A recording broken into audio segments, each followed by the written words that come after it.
எப்படி கோவிலை கட்டினார், அந்த கோவிலை கட்டுவதற்காக மறைந்த புரட்சி தலைவர் பொன்மனச்செம்மல் கொடுத்து கொடுத்து கரம் சிவந்த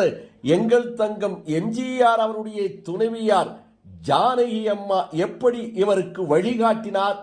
என்பதையெல்லாம் இந்த எபிசோடிலே சொல்லவிருக்கிறோம் என்று தெரிவித்து,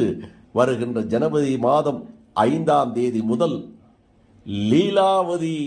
அம்மா அவர்களுடைய வாழ்க்கை வரலாற்று கதை என்ற தலைப்பில் இதை சொல்லவிருக்கிறோம் என்று தெரிவித்து, இதையெல்லாம் நேர்த்தியாக சென்று படம் பிடித்த நமது ஒளிப்பதிவாளர் திரு நீலமலை ராஜா அவர்களோடும், இதையெல்லாம் சிறப்பான முறையில் தொகுத்து எடிட்டிங் செய்து கடந்த 10-20 நாட்களாக உழைத்திருக்கின்ற